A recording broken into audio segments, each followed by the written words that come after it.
All right. Special features, just come along and have a chat with me, some tea, and maybe we might have a little fun. Special features, just talking about the movies and then something that might strike a chord with everyone. Strike a chord with everyone. Special features. Yeah. I want you to start that way. I'm going to start recording now. Okay. Yeah. Well, it's been 6 months on the old trail. And now old Walter Greatshell coming home for a quick rest. Yes. Yes, he do. That's what he do down there in the old south. Oh, Careful. that chair was unexpectedly wibbly. All right. Oh my!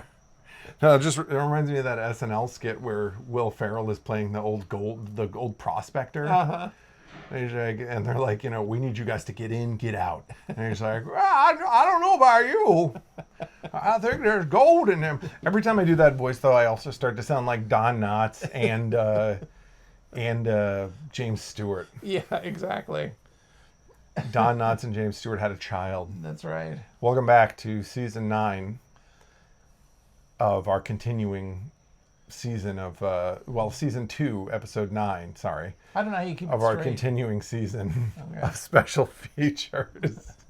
My dad was just talking about how we need to have more set pieces and more costumes for the show to make it more visually entertaining for the viewers. Yeah, Or we at the gotta very liven least this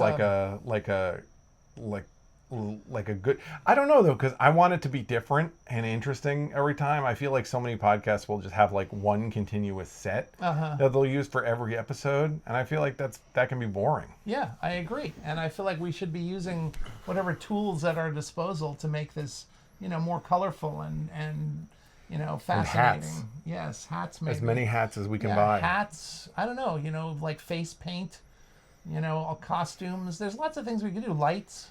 There's a guy on social media right now on Facebook who I follow, who creatively, what he does is he makes these cute little blob creatures in many different mediums. Yeah. Or it's basically like he'll use some kind of medium like clay or melted plastic or something to create like sort of in a weird amorphous blobby shape. Okay. And then he'll put little teeth and eyes on it and put a little hat on it. Oh, I think I've seen some of these maybe, or one of them. I find them delightful. Yeah. Because he always finds new ways to make it interesting. Like Yeah. at one point he made a blob of acrylic paint, little face guy, and then he scooped the paint out of the drying blob and made another blob with the scooped out paint, and then scooped the paint out of that drying blob. It was like a Russian doll. Oh, okay. Interesting. You know what I mean? So he had like a series based on this one blob of acrylic paint of these little blob guys. Yeah. No, but see, that's the kind of thing, that we should, that's a little ambitious. I think we should steal that exactly. Right. We should start doing blobs on our podcast. Yeah. Yeah. This cowboy hat doesn't really fit me. My head's too Yeah, big. your head's a little big for that. That's okay. So the entire last episode that we recorded just before this, although who knows what order I'll decide to release them in. Doesn't matter. We talked exclusively about Superman almost. Well, and society's problems. And food. Because we always get caught up in our like aggressive like political views. Yeah, And it's a tough time right now because it's hard to, I never want to talk about politics. I've never been a person who's interested in politics, but the problem is we're being forced politics to think are about interested this in garbage. you. Yeah, exactly. Yeah. No, I know. We're getting a lot of feedback on the mics this time. Uh-oh. I wonder if it's because yours is too low or something. It's brushing against your chest. Maybe. It's probably not as bad as you think. Yeah, it's probably fine. Yeah. If it's terrible, I'll just, it'll be funny. Yeah. But anyway, what the hell were we talking about? We about talked a whole episode about politics Superman and politics and some other random stuff at the end, like a little bit of Seinfeld and stuff. But it was mostly Superman. Yeah. And that's because I wanted to save the other movie, their other big superhero movie that came out recently for this podcast, which was the Fantastic Four, directed by another director whose name I can't remember in this moment. Yeah, who did direct Fantastic Four? Oh, yeah. Schmargalese Johnson. Yeah, that's funny that. I mean, it wasn't Zack Snyder, was it? No. No. Come on down to Schmargalese Johnson, Schmargalese Emporium. Yeah. Anyway, I mean, I really liked the production design, the kind of retro design of the Fantastic Four movie. Yeah, aesthetically, it was perfect. Aesthetically, it was perfect. You know, what's funny though is that the weakness of the movie, to me, was the same weakness of Superman, because the character of Galactus, who in the comics is literally a god, you know, I feel like they kind of reduced him to a kaiju sort of monster. Yeah. And I just thought that that's a diminishing of the awesomeness of Galactus, in the same way that they kind of diminished the awesomeness of Superman in the Superman movie. And I don't quite know why you want to do that. The biggest issue I had with it, and I agree with you on that, Galactus seemed a little bit too easy. Like, first of all, Mr. Fantastic is supposed to be like the smartest guy in the Marvel universe, essentially. Well, not the Marvel universe, but on Earth, and on like a lot of Earths. So like, it would have been more fun to have him come up with more interesting solutions to defeat Galactus than the one they came up with. Yeah. Which was essentially just pushing Galactus into a wormhole. Yeah. Which is like spoilers. Yeah, that's quite a spoiler. It's okay. People will forgive us. This movie's been out for a while by the time this podcast comes out. All right. I apologize if I ruined it for you. I just don't like that. Realistically, you should have watched this already. It's true. They should. I mean, I remember a Peanuts comic, a Charlie Brown comic years ago, ruined the end of Citizen Kane for me before I'd ever seen Citizen Kane. But in fairness to Peanuts, Citizen Kane, by the time I read that comic, had been out for like 70 years. Yeah, but the same thing happened to me when I first saw the movie Cabaret. Okay, I was watching it, and the movie had been out at this point for 10 years at least, and I had never seen it. And I'm watching the movie Cabaret, and there's a scene near the end of the movie where the two main characters, Liza Minnelli and I forget what the love interest name is, Michael York. It's Michael York. And they're arguing because they've both been falling into the kind of clutches of this wealthy German guy who's been kind of romancing them both. And at one point, romancing them both. Yeah. I don't know why that almost sounds like romancing the stone to me. Yeah. Well. Sorry. Continue. No, it's okay.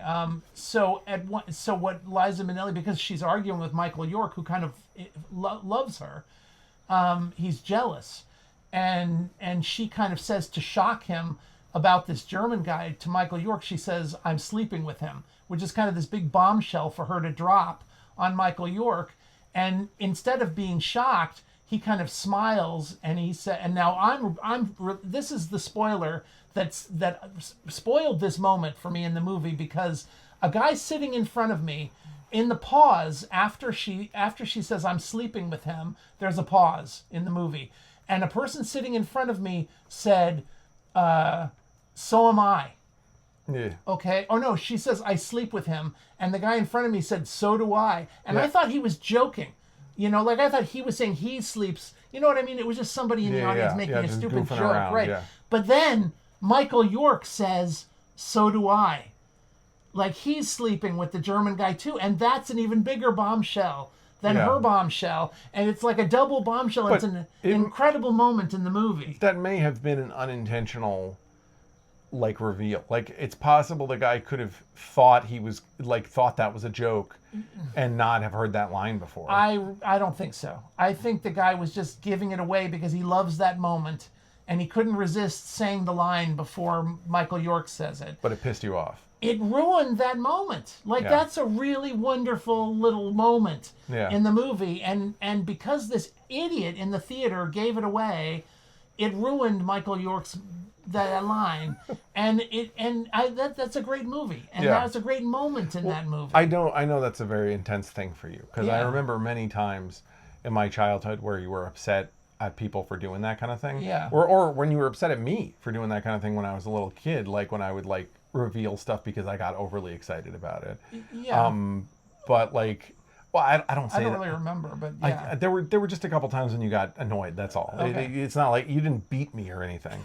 But I'm just saying, like, there were times we were like in movie theaters or something, and like, you know, we'd be like standing in line or something, and somebody would walk past and say something about the movie we were about to see, and you'd be like really irritated. Yeah, well, that did irritate me. In fact, I remember, I went and saw The Empire Strikes Back when it came out, and as I was standing in this huge long line waiting to get in, the previous show let out, and somebody walked by the line yelling, "Darth Vader is Luke's father," and a lot of people laughed, thinking it must be a joke, but then in the movie it turns out to be the case. Yeah.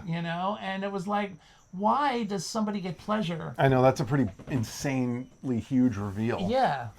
Yeah, I would be pissed about that too. Yeah. That would be pretty sick. Yeah. For somebody to do that. I'd be, honestly, if I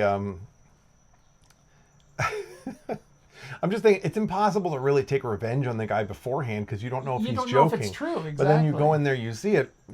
It's almost like you want to track that guy down and kill him. Yeah, exactly. Like, I kind of feel like in those moments you should like try to take a picture of like somebody's license plate or something. Right.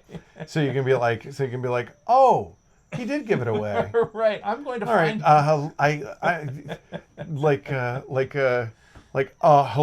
You know, that's when you like steal an officer's credentials and you like break into the police station so you can like look up the records on license plate QRJ157. Right. And you're like, "Oh, Billy Williams lives at 55 whatever Primark Drive."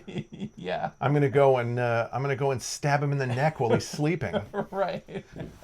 That would actually be a funny murder mystery. Some guy gets murdered for no apparent reason, and throughout the course of the investigation, it just seems like a completely random crime. But then at the end, you see this thing where he's going down the row of a movie line and he does that. And Oh, well, I love stuff like that, like thrillers or horrors where the mystery is some sort of banal, hilarious thing. Right. Like, I remember Neil Cicerega, who was one of the like OG YouTubers on the East Coast.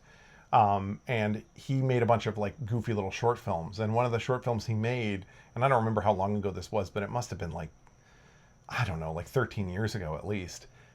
He made a horror film called The Creed. Okay. And it was about this woman being haunted by tickets to see Creed. You know what I mean? The band Creed. Yeah. Like, the joke was that she won tickets in a radio contest, and she was just like, "Oh, I'm not doing that." But then the tickets like kept haunting her until she agreed to go see the Creed concert or banish the Creed demon. And it was like that kind of thing. Yeah. No, that's funny. It's funny. Right. No, I like And like that. periodically, like the tickets would like pop up unexpected places, and there'd be like this little like background like you know what I mean, like Creed Right. singing. Yeah. Well, it makes me think of that SNL thing that had. Oh, John Hamm, Yeah, the John sexy Hamm sax playing man. the sax man. Yeah, that was The pretty Curse. good. I think that was called The Curse. Yeah. Yeah, you're right. That's a similar idea. Yeah. I wonder if SNL stole that idea from Neil, because his short film is older than that skit. Oh, maybe. Could be. SNL has stolen stuff from YouTubers before. No, I know. They stole I know that that bear, right? the bathroom. toilet paper bear, Yeah. the Charmin bear thing. Yeah. And the original skit that was based on was actually much funnier than their Charmin skit. Yeah. Not to, Not to put them in that. Yeah. put SNL on under fire. Yeah. SNL, obviously, if you're doing a weekly sketch show, Right. there's going to be challenges. Yeah, you need material desperately, and so Yeah. So you shouldn't steal it if you can avoid it. But I could understand also that maybe occasionally in our internet culture, somebody who's writing on SNL maybe accidentally writes a sketch based on something they've seen. You know what I mean? Sure. I'm not making an excuse for because the Charmin thing is weirdly specific. That probably was stolen. But I just mean, like, I'm sure accidentally sometimes there's also sketch ideas they write that are just accidentally similar to other things. Well, absolutely. It's like songwriters. There's only so many, chords and so forth. You're gonna Only so many sometimes- melodies, yeah. Yeah, you're gonna sometimes sound like something. Yeah, there was some famous musician who said something like that. When he was asked like where he got his melodies, he was like, "I nick them." Yeah. You Right. know? Yeah. Speaking of which, and we will circle back on Fantastic Four, but speaking of musicians, like we just had the big death with Ozzy Yeah. dying. Also, in the same period of time, Hulk Hogan died, which apparently some people cared about. Yeah. I don't really give a shit if people get mad at me for saying this. I don't care about Hulk Hogan. Well, here's the thing. The only thing I ever saw Hulk Hogan do that I liked was Rocky 3.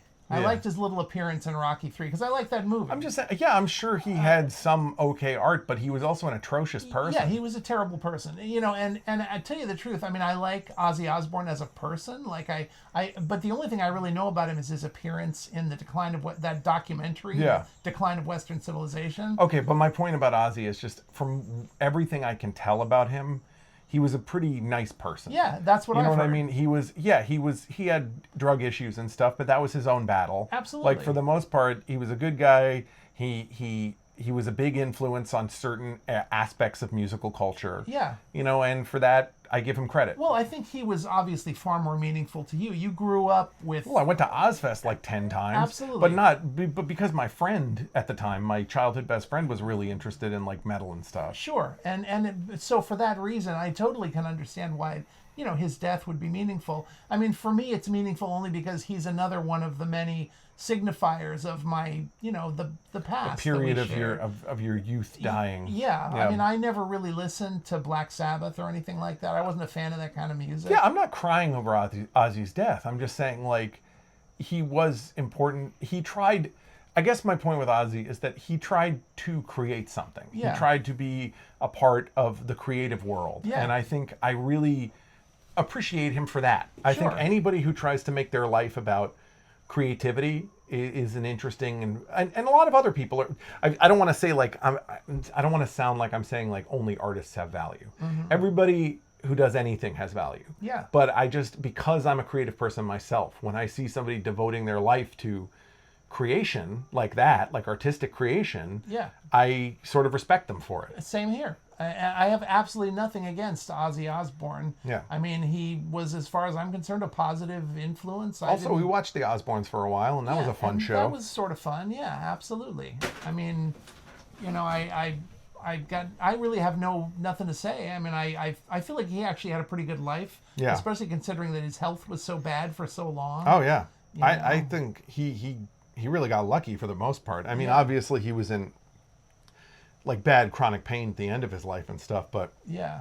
aside from that, he survived a lot of crazy crap. Yeah.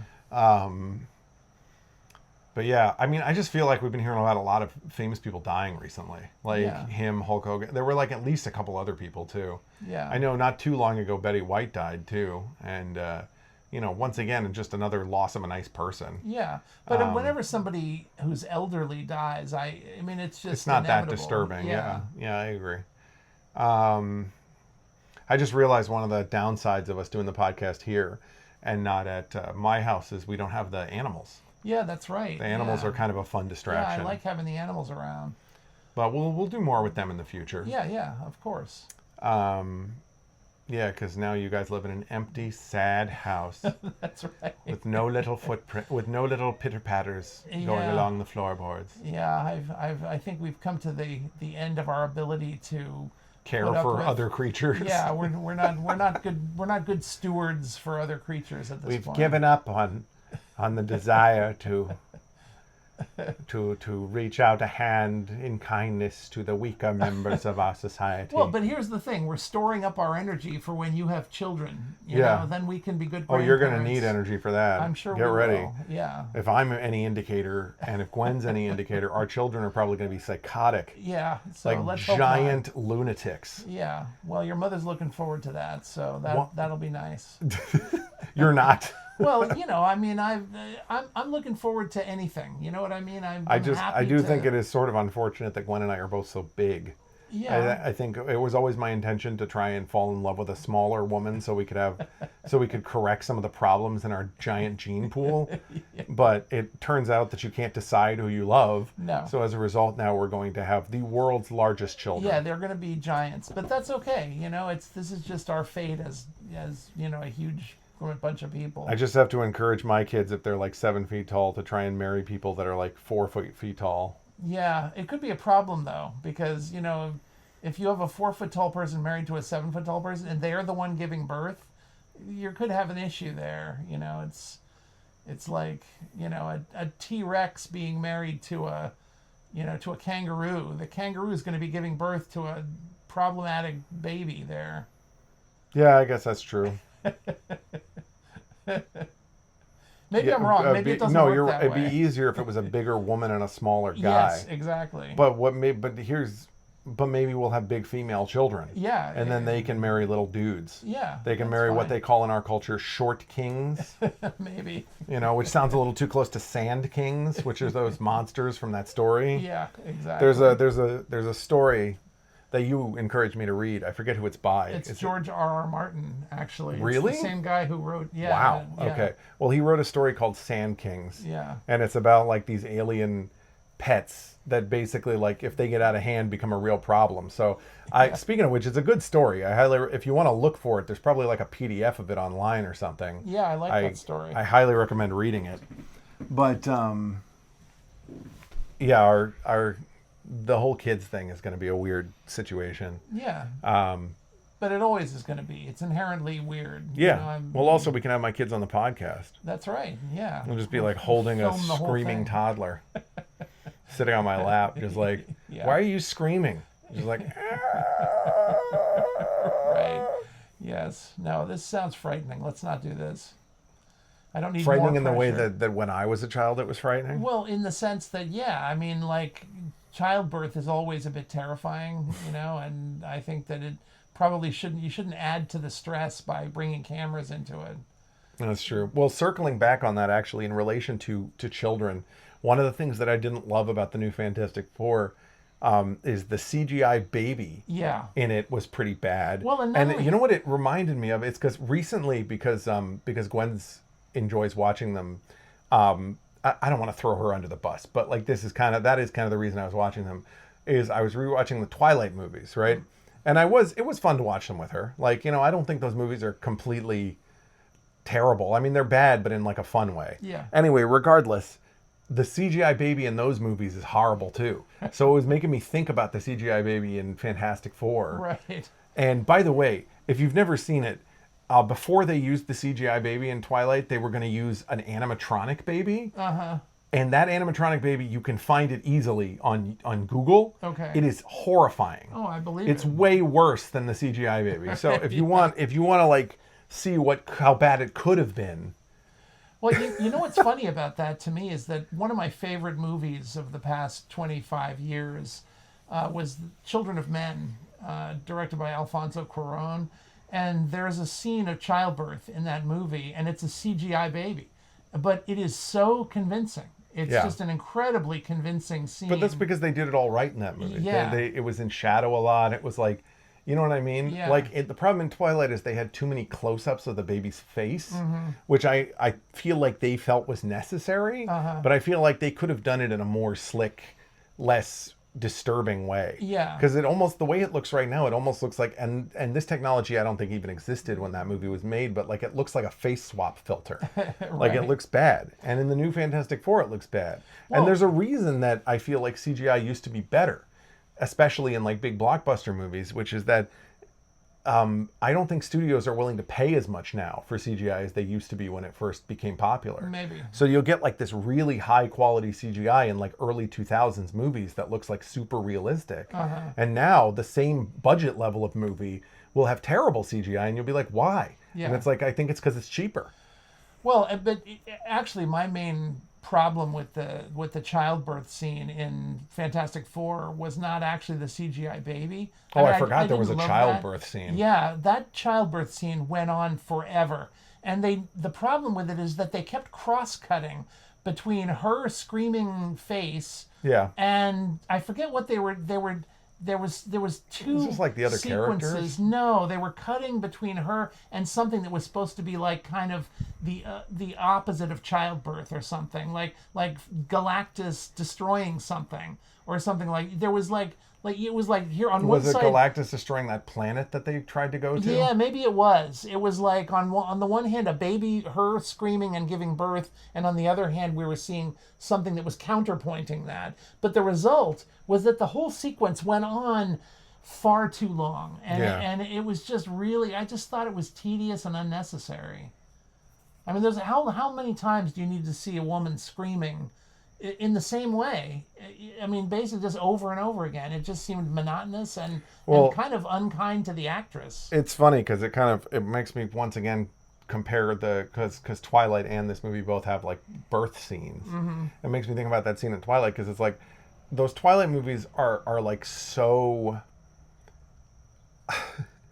I don't know, like so PG until you get to that birth scene in the Twilight movie. Then it's like super grim, and it's like a gaunt woman in agony, like, you know, who looks like she's about to die, juxtaposed with like the point of view shots of her of this like hazy scene with like, you know, where you can tell like her guts are getting ripped out, and like, you know, you got Edward with like blood all over his face and stuff.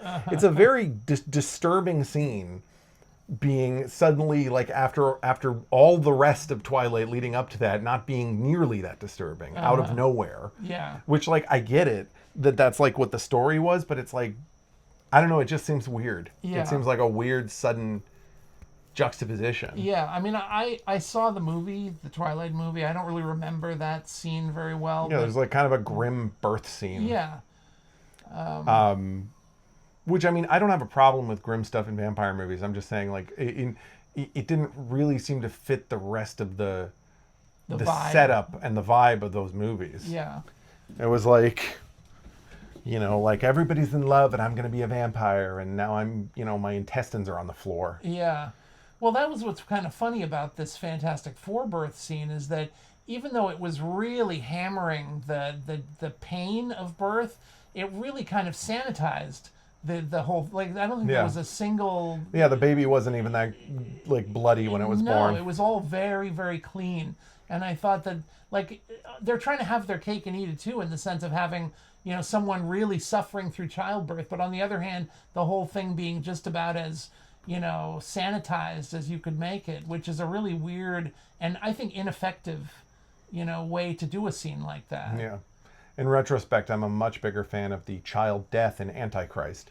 Well, but, you know, it's funny because, you know, you say that. I kind of like the movie Antichrist, even though it's obviously a very upsetting movie. Well, I'm also just kidding. I mean, there's nothing in common there. I just mean, like, if you want to go in the opposite direction of a birth. Well, like, you know what I mean? But, you know, it's funny because I mean, if we're going to go in that, talk about something like that, I mean, to me, one of my favorite movies is directed by, oh my God, what's his name? The guy who did Shortcuts. Paul Thomas Anderson? No, Altman. Robert Altman. Robert Altman. He made a movie called Three Women with Sissy Spacek and what's her name from that fairy tales thing you used to like? You know, from The Shining. Yeah, I know who you're talking about. Just give me 1 second. Shelley Duvall. Shelley Duvall, yeah. Shelley Duvall and Sissy Spacek and this other woman, I forget what the actress's name is. But there's a really harrowing scene of childbirth at the end of that movie. And it's really incredibly disturbing. And as a kid, I remember seeing this movie and being very disturbed by that scene. And I feel like, you know, in a way, it's only honest to talk about how difficult and awful childbirth can be. Because obviously, you know, for women, this has been you know, on the one hand, childbirth is beautiful if it goes well. It's also one of the most horrible things that can happen to people if it doesn't go well. Yeah. And if you're going to tell a movie that's honest, you know, sometimes it's got to be about the times that it doesn't go well. Yeah. And I'm not sure. But in fairness, there's a long history of movies that are about, like, violence against women or, like, you know, the problems of childbirth and raising children. I mean, like, there's been a lot of, like, misogyny almost in movie culture history. Well, a lot of our favorite movies have rape scenes in them. Oh, sure, but I'm not talking about rape. I'm just talking I know, about I just mean, like, the wrong. challenges of being female. Yeah. You know what I mean? Like, women become victims a lot. Oh, and you could argue that women are victims of childbirth in some cases. Right, but I think what I was trying to suggest is that, you know, in our society, there's a lot of glorification of birth and a lot of, you know, like if you watch television, birth is almost always wonderful in the sense that it always goes well. You know, in most movies of the past, when somebody was giving birth, it's, you know, everybody's all nervous and then it's like, it's a boy and everybody's like happy. Yeah, you just want there to be balance on both sides of the issue. So sometimes to tell the opposite of, you know, what... But it's also true that that's the way our society is, which is to say, like, there's a lot more focus on our babies doing well and not really on how mothers are doing. Which is to say, like, there's a lot of aftercare after a birth for a baby, and there's not a lot for a mother. Well, that's true. That's certainly true. But that actually, it's weird. I feel like you could probably just write an entire dissertation or do like an entire breakdown of movie history based on movies with birth scenes in them and comparing and contrasting. Absolutely. Because I feel like, you talk about that scene in Fantastic Four. Another movie I recently saw that has a birth scene that's very tragic is Roma. Yeah, right. And You're right. Roma has a stillbirth scene. Yeah. Well, that's also what the the three women scene that I was talking about, the Altman movie. That's also a stillbirth scene. Or all the stuff about Frida Kahlo's babies and Frida. Yeah. Because like she was never able to really have a healthy pregnancy or birth. Right, and obviously that's one of the horrifying and true things about Frida Kahlo. But again, it's also kind of an every woman situation because historically, I think more births went wrong than went right. Yeah. And I think especially in eras where medical technology was underdeveloped or scarce. Well, exactly. Or hygiene was bad. Or even just primitive. Yeah. But even now, I mean, every day, like I think there's a lot of people who go into the idea of wanting to become parents with the expectation that,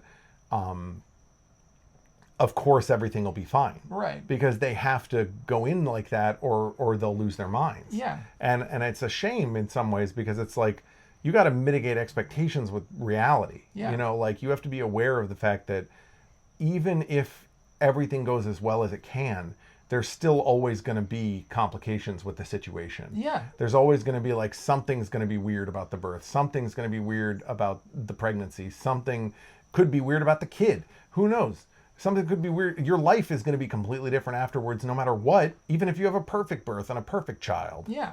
And every parent who's not mentally preparing them and girding themselves for that, like I remember when your mother was pregnant with you, I mean, the pregnancy had gone very well, but we were like very nervous because you're always nervous and we didn't know what to expect. And we talked about it and we resolved that no matter what happened, even the worst case scenarios, happened. And you can imagine multiple worst case scenarios. Yeah. We were going to be okay with it. We were going to accept it and we were going to do the best we could. And we were not going to freak out, and we were going to weather it. And we were fortunate that it, wasn't that bad. Well, this is what's so funny about the whole thing is you guys arguably have had one of the better case scenarios for having a child. Yeah. You've had a relatively healthy child. Yeah. But even so, there have been a lot of unexpected things throughout the process of having me and raising me. You know what I'm saying? Oh yeah, you've been a huge hassle. No, I'm just saying. No, no. In some ways, every child is a hassle because they become your life. Of but course. I just mean there's been so much unexpected stuff that you guys have had to deal with and that I've had to deal with growing up just because that's what life is. Absolutely. And I guess what we're saying is that the Fantastic Four should have tried to compartmentalize that into their birth scene or not had a birth scene. See, that's actually, I think we're getting to the crux of it here because when I was watching that interminable birth scene in the movie, I just felt like the movie would have benefited tremendously by not even having a birth scene or having the birth happen off camera because it didn't help it was not good dramatically. Yeah. Obviously everything has to work in a movie dramatically, and I thought, from my point of view, that scene felt, like I said, on the one hand it was too belabored, literally. Yeah. But on the other hand, too sanitized. Yeah. And I just think that they were trying to get away with something that did not really work. It felt wrong and boring and annoying. Well, this is, if you want to break it down, the most fundamental problem I had with the Fantastic Four movie, and this is in contrast to the new Superman movie, which I thought was more entertaining. Fantastic Four I just thought was boring. That's the biggest problem. It was not an entertaining movie. Yeah. And part of that was because Galactus wasn't a very interesting threat in the movie, but also I just don't think it was written very well. Yeah. I could argue fundamentally that I've always thought, I feel like I'm saying fundamentally too much. Okay. I could argue that the Fantastic Four, at least half of the Fantastic Four, has just never been that interesting to me because Mr. Fantastic, He's a genius. A lot of comic book characters are geniuses. But he's also stretchy. That's the Yeah, main thing. he's stretchy. Yeah. Also boring. His wife is like the Invisible Woman or whatever. She's like can turn invisible. She has some kind of force fielding thing. She is also not interesting. Johnny Storm, basically just a playboy who can light on fire and fly. Yeah. Slightly more interesting because it's visually dynamic. Still boring. The Thing is probably the most interesting member of the Fantastic Four because he's a rock monster that can't change back into a person and his life is sad. Yeah. That's what makes it interesting, but like it's not enough for me. You know what I mean? Like I just feel like the characters, it's like they're this unlikely family that, you know, some of them have slightly interesting powers and they're the protectors of Earth. I don't know, the whole thing doesn't really vibe for me. Yeah. You know, it's funny because you just mentioned Ben Grimm, the Thing, the Rock Man. Rock Monster. And Rock Monster? Yeah. Ben Grimm. Anyway, the actor who plays him in the movie is that guy from The Bear. Yeah, I know who you're talking about. Yeah. I know exactly who you're talking about. Yeah. Now, what's interesting about that is that your mother and I, as I mentioned earlier, before we were recording, that we were just rewatching the John Adams series, which is a great series. It's a mini series from a few years ago with Paul Giamatti playing John Adams. Yeah, and it's a wonderful series. And the guy who plays Paul Giamatti's adult son, John Quincy Adams, is that same actor. Yeah. From The Bear, that makes sense. Plays Ben Grimm. Honestly, the reason I was interested in watching John Adams again is because I was listening to the Hamilton soundtrack while I was on a road trip with my fiance. Yeah.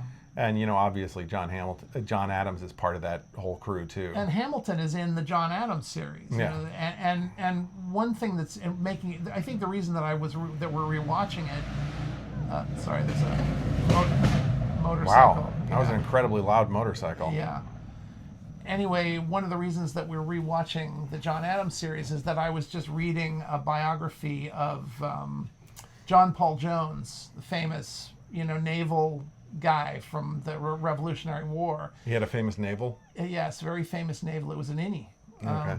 But anyway, that what's interesting is that in the John Adams series, there's a scene where Benjamin Franklin is in Paris and he's being sculpted. They're making a bust of his head, and the bust is being sculpted by this famous French sculptor named Houdon. Yeah. And what's funny is that in this book of John Paul Jones that I have, on the opening page of the book, there's a photo of a bust of John Paul Jones that was also sculpted by Houdon.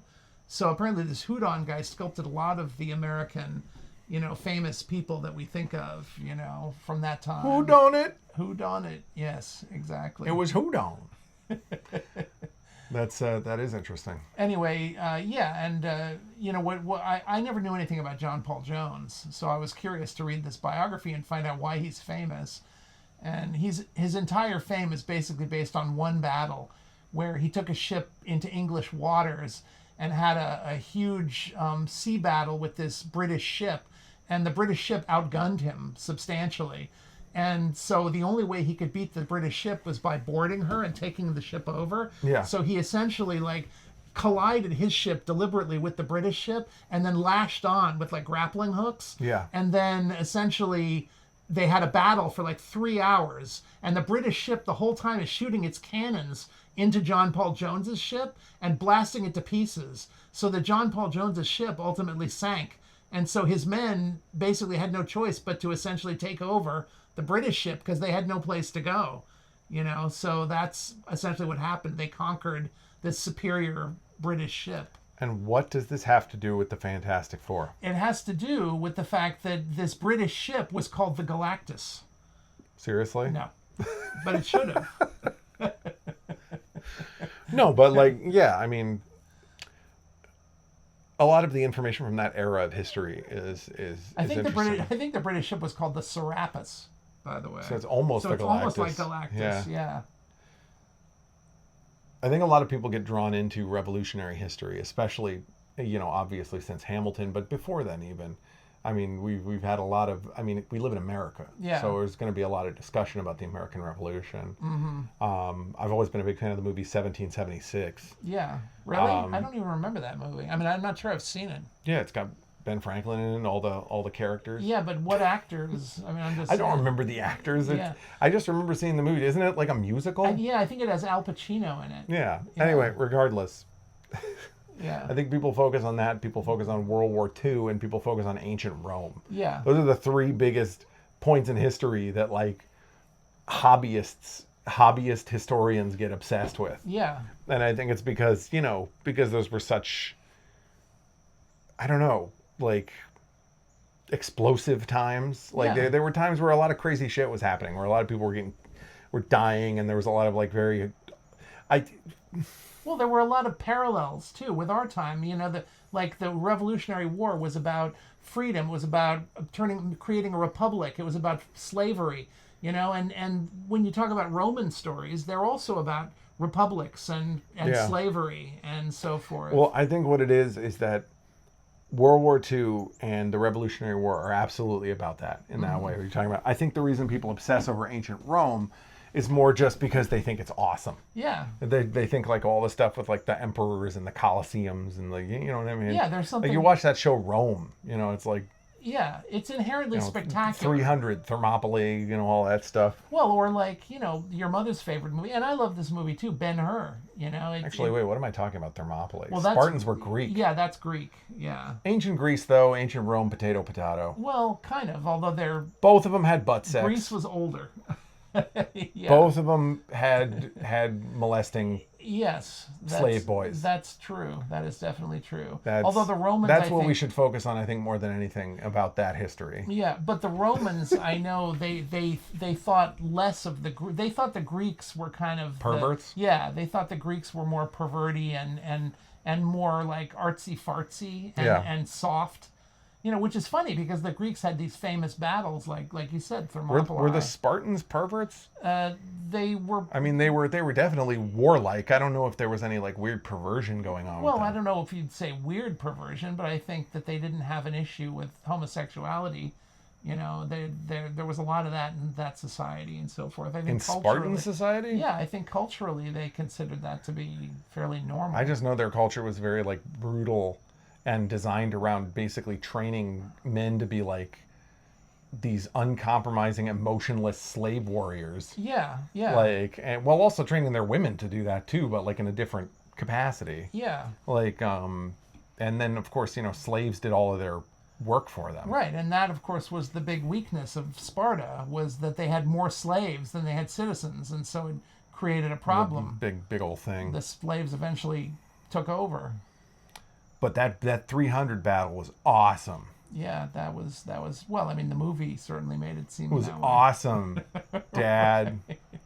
No, I should make it clear that I've never read any information regarding the actual historical record of that battle. Uh-huh. So for all I know, everything from that comic or that movie could be completely farcical. Right. But I like to hope not. Yeah. I mean, Spartans were pretty tough, like pretty aggressive warriors. So I would imagine they were known for that. I would imagine that there was to some extent, they were probably a little bit like, egotistical and brutal the way they are in 300. Yeah. Well, it's funny because I was just watching a Jeopardy episode, like a rerun of an old Jeopardy episode, and one of the questions had to do with what was the Robert E. Lee fought the Battle of Chancellorsville, and it was compared to a famous Greek battle. And what was the name of the battle? No, that would have been a good answer, but it was not right. It was actually this battle of this, I can't remember what the city was called, but it led to the creation of the term Pyrrhic, a Pyrrhic victory. You ever heard the expression of Pyrrhic victory? No, I only know about Pyrrhon tablets. Well, the Greek general was named Pyrrhus, and he won this battle in Greece, and it was called the Pyrrhic victory, meaning a victory where you actually lose. Okay. Because you lose so many men that even though you win, it's still a sucks. bad Yeah. deal, and that's what happened. Which is what the hot gates were. Yeah. Well, no, that was just a victory because they only had 300 men. Yeah, but they all died. Well, but it didn't matter. I mean, that's still a huge victory because you stopped the enemy. That's not Pyrrhic. Pyrrhic means you've lost so many men that you can't continue to fight the war, so you're essentially going to lose from now on. And that's what they're saying about Robert E. Lee at Chancellorsville. That's true. Ultimately, they did beat the Persians. Yeah. Well, irregardless, I'm just kidding. Yeah. Okay. Yeah. So anyway, but you're right. I mean, Greece and Rome, and going to the Revolutionary War. There's all these touchstones in history that we kind of compare our society to. I know, which ultimately we don't even really know anything about any of these societies. I mean, we have historical record, we have written record, but like, there's a limit to how much written record can actually display what life is like at any given time. Right. I mean, even our records, which are much more complete, are still, if somebody from the far future was looking at them, they still might interpret them incorrectly. Sure.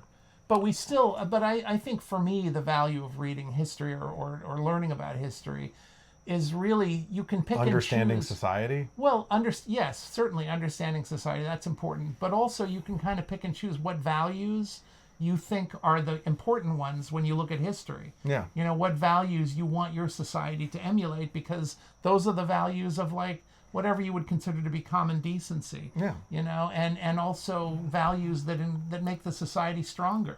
Well, it's like they say, you can pick your friends and you can pick your nose, but you can't pick your friend's nose. You're just on a roll here. That is a perfect comparison to the discussion we're having. Okay. The point I think you're trying to get at is that we've made the wrong decision in reflecting regarding historical contrast to our current society. We've made choices that have somehow led to our society creating this terrible Fantastic Four movie. And as a result, we haven't been reflecting correctly on history. I think that that's the thing. Art is a good reflection of where the society is. And I think that, when you look at something like the Fantastic Four movie, which really doesn't have anything to say, it's not, at least all it reflects is all the mistakes we've made. Well, the Superman movie actually did have a moral point of view. I didn't think it was a perfect movie, but it did have something to say about where we are as a society, whereas I feel like the Fantastic Four movie really, it was a kind of an empty film. It didn't really have any... I'm just saying, ancient Rome had advanced technology, and they pulled a lot of like developing societies out of the mud, and gave them like that joke in Life of Brian, like public health, right. And meanwhile we have tech bros and the Fantastic Four. Yes. So what have we done? We like to pretend that we're this like, I think in a lot of ways, the leaders of the United States like to pretend that they're like, the emperors of ancient Rome. But in a lot of ways, our society is fundamentally flawed in ways that perhaps certain times in ancient Rome were not.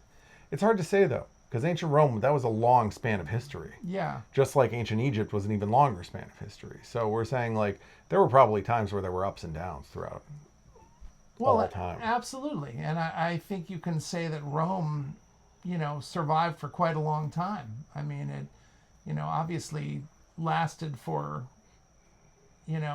I guess my point is Rome 1,000 years. But that's my point, is like Rome was more successful overall than Western society has been in our era of Western society. Maybe, but at the same time, I think Western society is doing okay. I think American society is in a bad place. That's not true, because American society is creating a framework that Western society is jumping off of.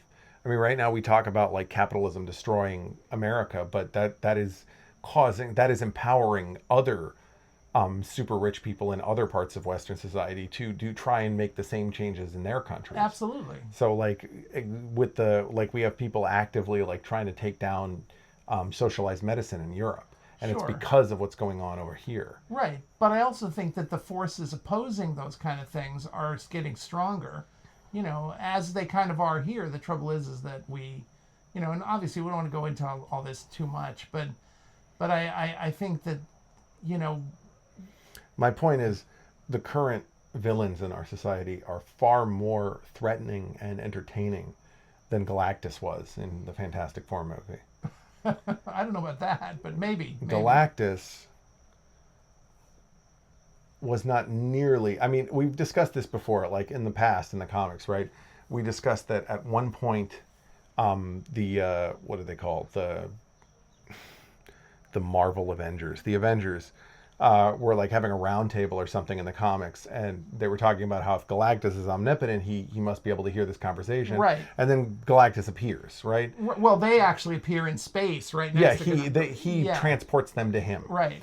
So if he has that kind of power, the way he was portrayed in this movie makes him seem like really pathetic, kind of by comparison. Right. Which is sad. Like, I don't mind the whole like him changing his size to walk around the city thing. No, like, I don't either. I think because he can do anything. Yeah. What bothers me is how easy it was for them to kind of get one over on him. Right. Like it felt like it should have been. And that's the thing is like the movie was badly written because so much of the movie was so boring when they had so much time where they could have been like, having a plot involving like trying to create an interesting plan to fight Galactus, and they didn't do that. No. Instead, they just came up with the easiest plan they could think of, and the rest of the movie was just like boring bullshitting and like non-dramatic emotional nonsense. Right. Well, and not to mention that the way that they beat Galactus was this sentimentalism run amok, because it's like all about, motherhood is the power. Beat Galactus. Yeah, it's just like, oh my God. Saving her baby. Yeah, and by saving her baby, the baby will now save her, and blah, blah, blah, blah. I mean... Yeah, that was the worst part. It's like, I thought the movie almost had a redeeming moment at the end when the Invisible Woman, or whatever her name is, when she, like... Okay, by the way, I just want to clarify. I am not in any way, like...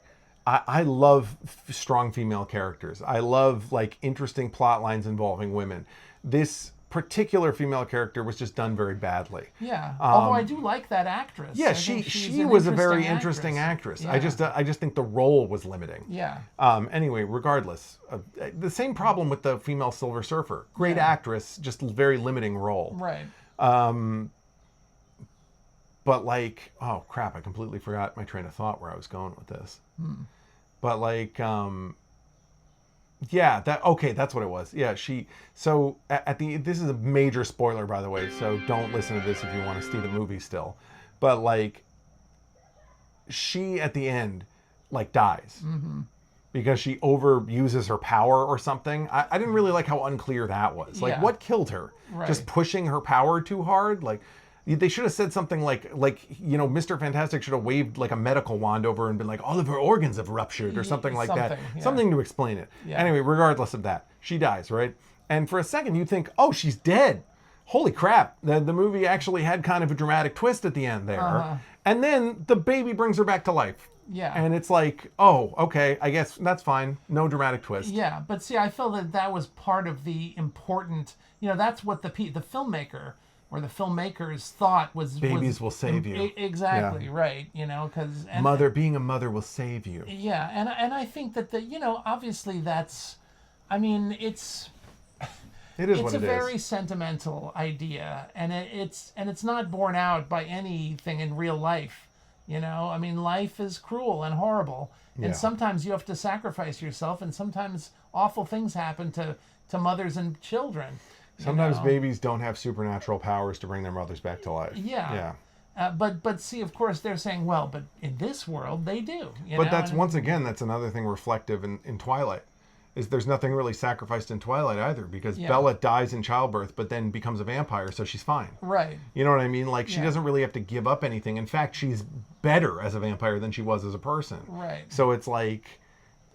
where's the sacrifice? And in that movie, in that series of movies, there's also like pretty much no sacrifices. Like, here's the thing: I don't fully remember which characters die. So if there are like characters that die, you know, whatever to that. But there's a lot of parts where you think there's emotional moments where characters are dying and nothing ever happens. Right. Like the main conclusion at the end of Twilight, when there's like this giant battle between the vampire law enforcers and the main vampire people and the werewolves that we all love, and then and a bunch of like beloved characters die in that fight. But then it all turns out the fight was just like an illusion projected by the future teller girl to Michael Sheen. Right. So like none of it actually happens. Nobody has to sacrifice anything, and everyone's fine. Yeah. And it's almost like they laugh at it at the end. Because at the end, two of the vampire guys are pissed off that they're not going to fight the Volturi. And then everybody else just like laughs. And it's like, are you laughing at the fact that this movie has no dramatic weight? Right. Like, what are you laughing at? Well, but that's why I think one of the more powerful movie experiences in the recent, you know, decades was the first Infinity War, you know, Avengers movie, because of all the people being zapped, you know, out of existence at the end of the movie. But then the next movie, they're essentially restored. Yeah, so it's all hunky dory. Yeah. Now. Yeah, I think the most we had to sacrifice with the Avengers was, you know, Scarlett Johansson. Yeah, well, I don't think anybody really. Yeah, I mean, like, but I thought that was a powerful scene. You know, the Scarlett Johansson scene. Okay. I mean, I like that. But regardless, I think most people focus on Robert Downey Jr.'s Iron Man death. Yeah. And what I have to say about that is that he didn't even really die, because now he's coming back for that Doom show. Yeah, which is so it's crazy. like there's no escaping. There's no one ever has to sacrifice anything, is what these movies are teaching us. Yeah. But of course, the comics have been doing that forever. I mean, in the comics, characters will always die and then miraculously reappear. I know, but honestly, that's one thing I like about Scarlett Johansson, is that she hasn't come back to Marvel. Yeah. However, I'm afraid that if they offer her enough money at some point, she will. Yeah. So you hear that, Scarlett?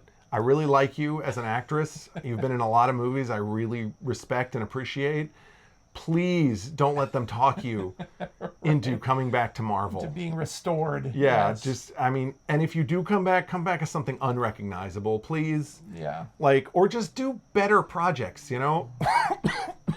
Keep hanging out with Wes Anderson. Even if his movies aren't amazing anymore, I'd still rather see you in those than in Marvel projects. Right. My beloved sweet Scarlett and your goofy husband, Colin Jost. Yeah. That's what they should do, just a movie with the two of them playing a married couple. In all honesty, I would watch that. Yeah. I think a lot of people would watch that. Yeah. They just want to know about, just do a reality show about Scarlett Johansson and Colin Jost's life. Yeah. Exactly. The problem is, I don't think they would do that. Probably not. They don't want to have They don't want their lives. invasion. Yeah, and rightly so. It's probably horrible. It's a shame, though. Yeah. Because I would watch that. Yeah. I think a lot of people would. Yeah, I agree. But I think a lot of people would watch that with a lot of different actors. I think Yeah. if they were like, we're gonna follow Robert Downey Jr. around for 24 hours a day for a week with a camera, people would be like, I'll watch that. Right. That's what bothers me, though. Some people are so creepy about famous people. Yeah. Like, every time I see famous people, I try to avoid them, because I don't want to be the person that's like, That's bothering them. hey. I saw a clip recently that I actually thought was kind of weirdly charming, where John Cena's like walking down a street, like in New York. He's just walking. Some guy's just filming him like walking across the street. And then this kid with a jersey on like runs up and is like, John! And he like puts his arm on the kid's shoulder. And I was like, I don't know if this was rehearsed, but if it wasn't, this is a pretty charming little paparazzo clip for John Cena. Little moment, yeah. Yeah, it's like he's just walking down the street, and then kids are drawn to John Cena naturally, because he's such a pure, charming presence. Right. John, when are you going to be in another movie? Pretty soon, little buddy. Pretty soon. You want a jersey? Right. Now, want an autograph? When I think about, you know, annoying celebrities, I think about my, you know, I never ran into... I do think about wrestlers a lot when I think about annoying celebrities. No. I mean, no offense to like celebrities I like The Rock, and you know, John's fine. Yeah, no, I'm not talking about celebrities who are annoying. I'm talking about me annoying celebrities. Oh, you annoying celebrities? Yeah, yeah. Oh, are you going to talk about the incident Yeah. with The guy from the Titanic. Oh yes, Billy Zane. Billy Zane. Yeah. I was just gonna say that. Or should we bring up again your thing with running into Paul Rubens yeah. at? No, we've talked about that enough. I do appreciate you enclosing the photos though. But Well, it was easy to find them. Yeah. The first thing that came up when I searched cats isn't Paul Rubens. Oh, that's good. Anyway, yeah, I was at Comic-Con, I was promoting one of my books, and I ran into Billy Zane there, and it was kind of funny because I had always thought that he kind of resembles this actor who I really like, who's in Mad Max, the original Mad Max. He plays the toe cutter. Yeah. Hugh Keys-Byrne. Yeah. And so when I was talking to Billy Zane, I was like, I always thought they should do a remake of Mad Max, and you could play, the toe cutter. Now, what's funny about that is, no, I'm wrong. I was thinking maybe they got him to play Immortan Joe for the new Mad Max, but they didn't. It was actually, they got Hugh Keys-Byrne to play the Immortan guy. But anyway, they could have gotten Billy Zane. Yeah, they could have gotten Billy Zane, and I was saying to Billy Zane, you should play the toe cutter if they ever remake Mad Max, and he kind of laughed. I wasn't sure he even knew what I was talking about. Yeah. Like maybe he never saw Mad Max, maybe he didn't know who the toe cutter was, But it was funny because I just recently heard of this. I've seen like the trailer for this new movie that's coming out where Billy Zane plays Brando, Marlon Brando. Oh my God, that's so perfect. Yeah, it's really perfect, and he looks amazingly like him. And I was thinking that, okay, I'm telling him he should replay this B-movie villain character. Meanwhile, Marlon Brando. Yeah, he's got this. He's going to be playing Marlon Brando. He's probably looking at me like, what the fuck are you talking about? Exactly. I'm bigger than that. See, I just think about his scene in Zoolander. When they're doing the walk off, the model walk off, and Ben Stiller's talking to him, and he's like, you can't do this, man. I've heard about this Hansel kid. He's too limber, And he's like, be quiet, Billy Zane, or something like that. Right. Yeah. I just think about that piece. No, that's good. Or like what a dick Billy Zane is in Titanic. Yeah, exactly. But the villain. Well, we're getting pretty close to time here. Do you have any final thoughts about the Fantastic Four? Well, I mean, again, I really liked the production design of that movie, and I feel like anybody who's interested in doing kind of a retro Marvel Comics experience, that's really the whole thing of that movie, is just to get that retro vibe. Do you know what I want? What? That movie was promoted on that scene of the Thing tasting that robot's cooking. Oh yeah. I want a mini series of the Thing cooking. Yeah. I want a Thing cooking mini series. That would be awesome. And if we see that now, that somebody high up listened to this podcast and stole it. So well, I'm fine with that. Go ahead, take that idea, because there's no way anyone's going to let me produce that. But if you do it right. Make it fun. Here's the thing. They could very easily do it because they have a show that has that actor playing a cook. Yeah, exactly. The bear. Exactly. So just bring the Thing makeup to the bear. Well, I think that's probably the joke in Fantastic Four. Yeah, probably. But yeah, come on. It's all there. Do the Thing cooking show. Or better yet, get the entire cast of Fantastic Four. Do a Fantastic Four. You remember that fake science show that Mr. Fantastic is on in the movie? Yeah, right. Do a show like that with the whole Fantastic Four cast. Do a mini-series. Because they're all like charming actors. Yeah. Do like a cooking miniseries where they all have to like cook something together or something. That'd be fucking hilarious. It'd be great. I agree. Yep. All right. Well, thank you for tuning in. I hope you all have a delightful end to your summer. And we love you. We do love each and every one of you. Not romantically, but in many other ways. That's right. And just remember, it's clobbering time. Good night, everybody. Good night.